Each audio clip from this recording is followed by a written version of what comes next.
বেঁচে থাকা লড়াইটা অনেক, স্বপ্ন দেখেছি যেহেতু অনেক খাটতে হবে আমার, অনেক শুরু থেকে শেষটা তোমাদেরকে আজকে দেখাবো আর কি। রান্না করছি, করার পর খাওয়া দাওয়া থেকে শুরু করে সব কিছুই, এই রান্না খাওয়া দাওয়া যখন শুরু হয় তারপরে হচ্ছে আমাদের ডিউটি।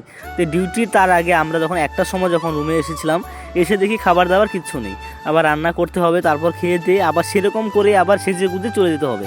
তো ডিউটির পোশাকটাও কিন্তু চেঞ্জ করিনি, কী করব, হাতে সময় যেহেতু খুব কম। তো যাই হোক, জীবনে টাকা কামাই করা যাই হোক, মানুষের সবসময় সব পরিস্থিতির সঙ্গেই লড়তে হয় জীবনে আর কি। তারই নাম হচ্ছে একটা জীবন, আর সেই জীবনটাই হচ্ছে আমার এখন।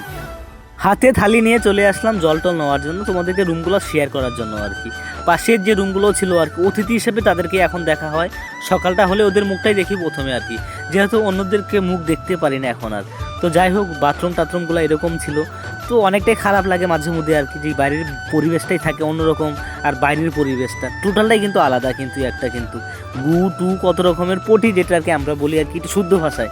তো যাই হোক, গু তো সবাই বুঝতো কীরকম একটা গু হয়, খুব গন্ধ বিশ্রী, মানে একাকার আর কি পরিস্থিতি যেরকম হয় আর কি বাইরের আর কি। এই নলটা থেকে জলটা নিয়ে কিন্তু আমরা কিন্তু মানে আমি যাচ্ছিলাম কিন্তু রুমের দিকে, বাকিরা কি করছে না করছে সেই জিনিসটা দেখার জন্য। তার সাথে অনেকটা দূর কিন্তু যেতে হয় কিন্তু আমাদের। তারপরেই কিন্তু খাওয়া দাওয়া, তারপর বাকি যে রুমগুলো রয়েছে আমাদের, তোমাদেরকে শেয়ার করলাম আর কি। দেখো বাকিরা শুয়ে রয়েছে, কেউ রান্না করছে। এটা কিন্তু তখন ছিল টাইম 1টা, তখন আমরা খাওয়া দাওয়া সেরকম কিছু ছিল না, ছিল শুধু আলু ভাজা, আর তার সঙ্গে ছিল আমাদের সয়াবিন, এই যে কাঁচা লঙ্কার সাথে আমাদের হচ্ছে কুচি কুচি করে পেঁয়াজগুলো কেটে কিন্তু একটা সবজি, মানে একটা হালকা রকমের আর কি, ডালের সঙ্গে যদি একটু হয় ভালো হয়।